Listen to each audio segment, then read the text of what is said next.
Alrighty, so here we go again. Today we are looking at solving systems of equations using matrices.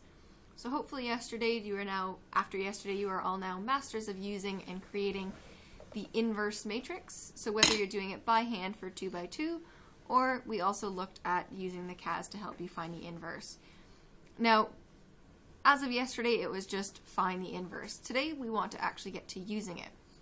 So what we're going to be looking at today is converting a system of linear equations to a system of matrices, and then using matrices to find the solution. So here's going to be our basic process. So for now, just jot it down and we'll go through each step individually, working through one big example. So we're going to start step 1. If we're given a question where we need to get a system of linear equations involved, first we need to often create these equations. So for the introductory level questions, you'll be given the equations, and then for worded problems you will have to create them. So this is going back to what we did in week 1. Let x represent blah, let y represent blah, and then setting up a system of equations. Now what you're going to do next, step 2, is we're going to be really persnickety about the format. So what we're going to do is line up our equations with the variables on one side and the constants on the other. Even more than that, I do want the variables to be lined up. So in both equations, the x needs to be first, the y needs to be second, or whatever variable you're using, they must be in the same order. So once we've got these beautifully lined up system of equations, we're going to actually convert it to matrices. We'll look at how to do that in a few minutes. But it's going to look something like AX is equal to B, where A is a matrix of the coefficients, X bar, we use the symbol X bar to represent a column matrix. So just this, X bar means column matrix. Most textbooks will bold the X, but it's hard when you're taking notes to be able to bold a letter, so we put a little bar on top to basically show that it's bolded. And then B bar is a column matrix of the constants. So we've got this beautiful system of matrices. Some of them are bigger matrices, other just column, and we're going to use these to actually find the solution by isolating x. So in this equation here, our goal is essentially to move the a to the other side so that x is isolated, and we will have our solution. Unfortunately, if I just had ax is equal to b in the real numbers, I would divide both sides by a and be done.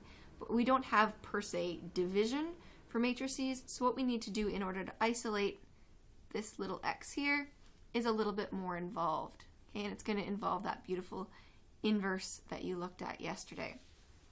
So if I start with, ax is equal to b, and I want to get rid of this a here, in order to get rid of it, I can basically turn it into a 1, so that it, like when we have just, with real numbers, if I have 1x, that's really just x. So if I can just get a 1 in front of this x, but for matrices that 1 is actually the identity. So this is my goal, so that I just have the x. So in order to get rid of this a, what I'm going to do is multiply by its inverse, because the inverse has this property that when I multiply by it, I end up with the identity matrix. But good old rules of algebra still apply. What you do to one side, you have to do to the other. So because I've multiplied the left side of the equation by A inverse, I must also do so to the right. Now it's also very important to recognize where I've put the A inverse, because I multiplied on the front, on the left-hand side, so that this one, how the A inverse compares to the A, it's to the left of it, it needs to be the same on this side. Order does matter for multiplication, so we have to multiply A inverse on the front of that B bar. Now when I multiply A inverse by A, by definition, that reduces to the identity, and by definition of the identity, identity times x is just x. Okay, because the identity is this lovely thing that when I multiply by it, okay, I get back what I put in. So we end up with this idea that x bar is equal to A inverse times B. That's kind of the big picture. Let's break it down one piece at a time. Okay, so we'll work through one step at a time. Okay, working through the same problem through each of the steps. Now for the first one, step 1 and step 2 are pretty much combined. But our goal is to get something that looks a little like this, where we've got, okay, A, B, C, and D are coefficients. So A, B, C, and D, okay, those are coefficients.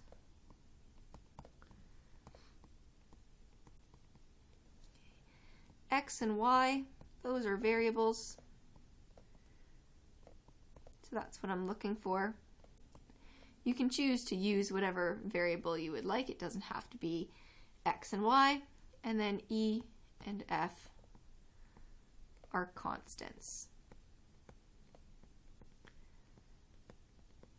Okay.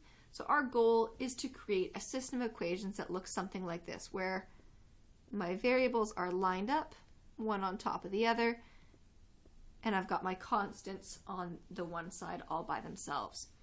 So here's the scenario. Example 1, set up a system of equations where you're trying to solve this problem. One number is triple another, and so that's one fact about them. Other fact, half of their sum is 16, and you need to find the two numbers.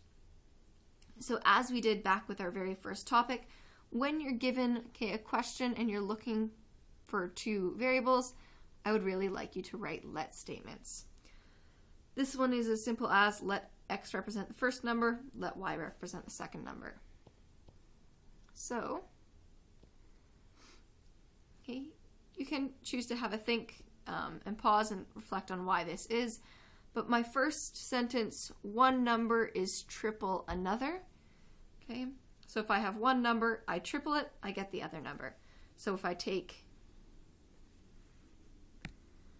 let's change the color back to blue, okay. If I take one of my numbers in particular, that doesn't look like an arrow. Okay, x 3 times that number gives me the other, okay.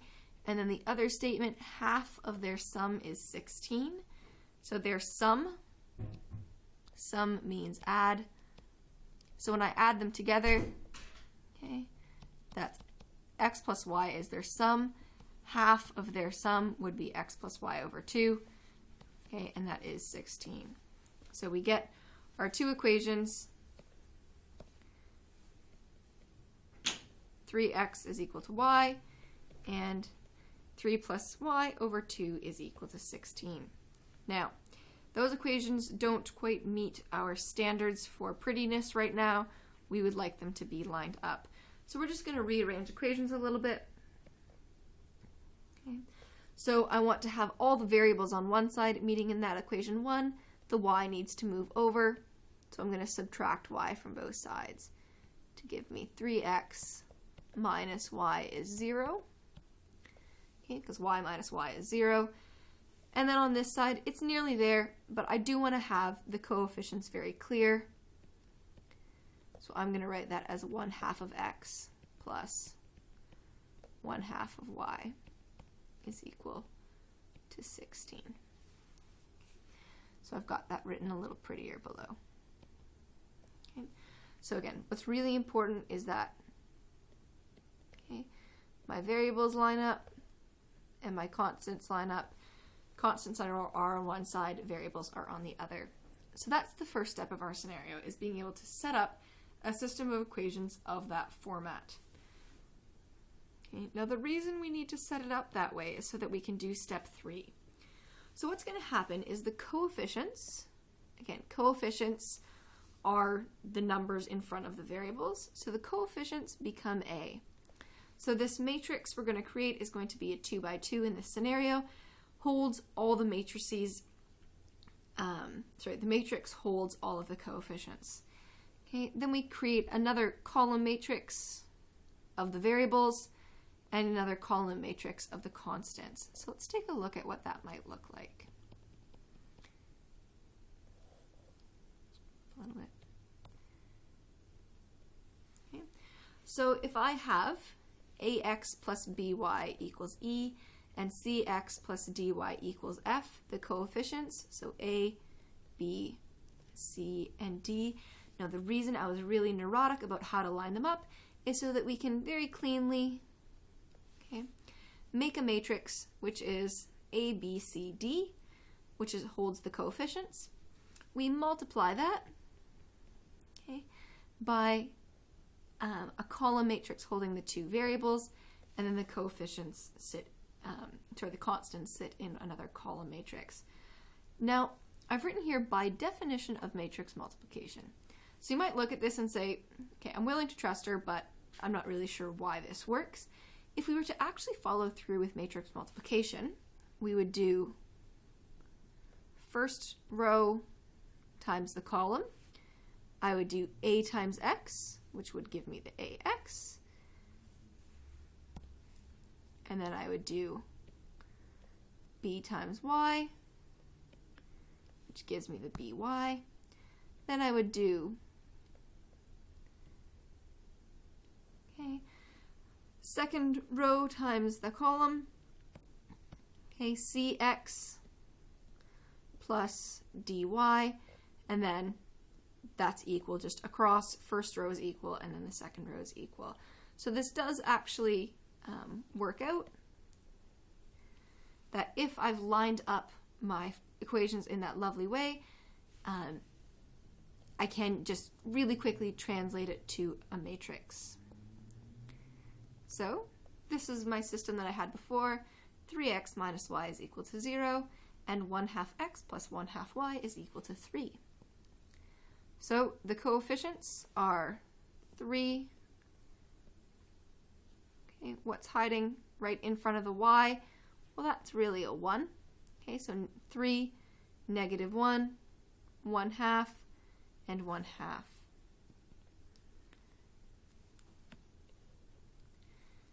Okay, so 3 pops in. The coefficient of y is -1, and then both of them have a coefficient of 1/2.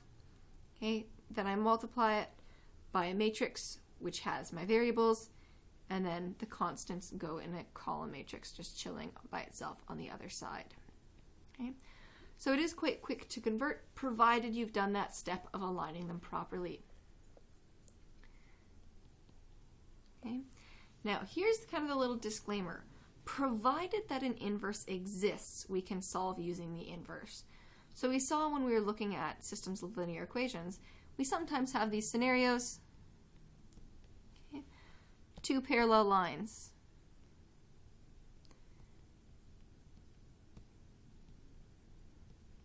Okay.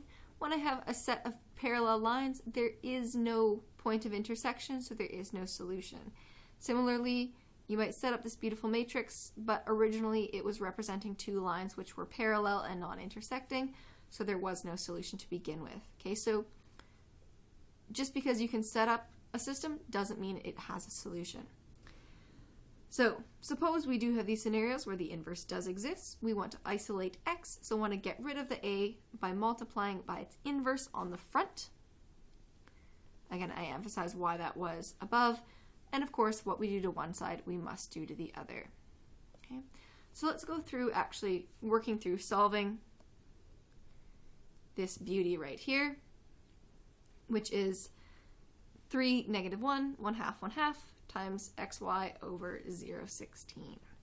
So first, we need to use the inverse, so let's find it. So again, this question I would like you to do by hand. So yes, you could just chuck it into the CAS, but this is a process we want you to get used to by hand. So, step 1, find A inverse. Okay. Quick refresher off to the side here. A inverse is 1 over AD minus BC times swap the A and the D, make the B and the C negative. Okay, so this was where A was A, B, C, D. So I take this matrix right here, my A, and I do 1 over, okay, AD. So that's my A, that's my D. 3 times a half is 3/2, minus B times C, -1 times a half is -1/2. So I end up with 1 over 3/2 minus -1/2 times, I switch the A and the D. So where I had my 3, I now have a half. Where I had a half, I now have 3. And I change the signs here. So my 1 becomes positive and my half becomes negative. Then it's just a matter of simplifying. Okay, so I simplified the fraction outside to become 1 over 4 over 2 times that matrix with the swapping and the negatives, which simplifies to 1/2, okay, which I then multiplied in. So now I've got A inverse. So I can go ahead and use this to get rid of A.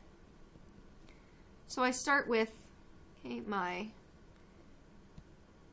AX is equal to B. I want to eliminate that A by moving it to the other side.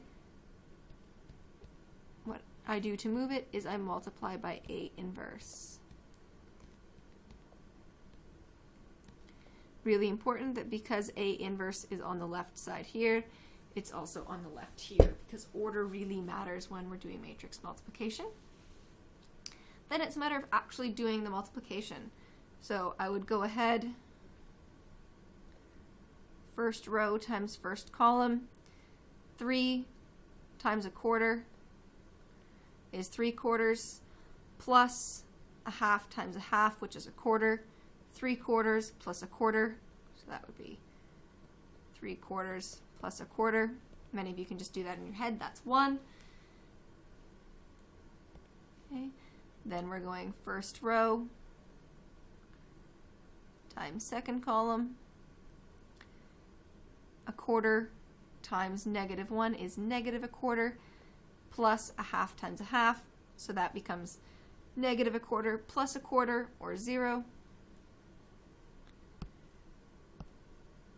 Then we hop down to our second row. Second row times first column to start. 1/4 times 3 is 3/4, plus 1/2 times 3/2. Okay, that also is 3/4. -3/4 plus 3/4 becomes 0. Hopping down, second row, second column.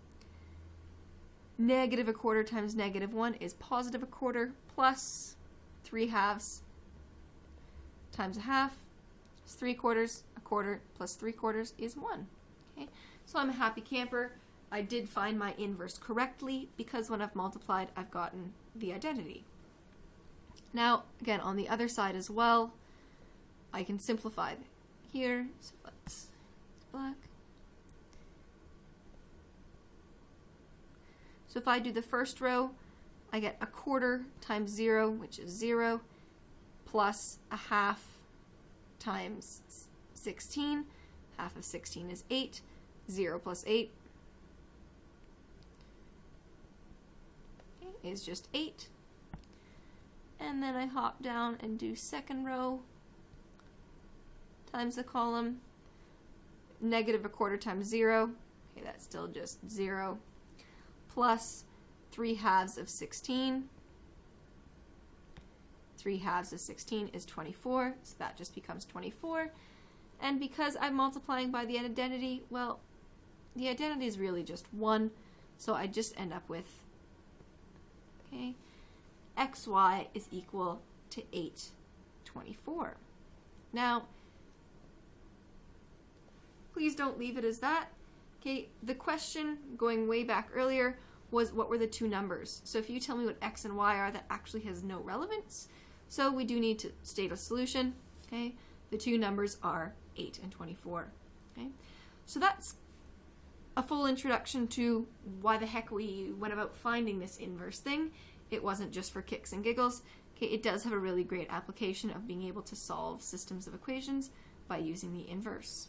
Okay, so if you have any questions, don't hesitate to stop by, send me an email, and also there's extra help on Thursday after school. See you next time. Bye.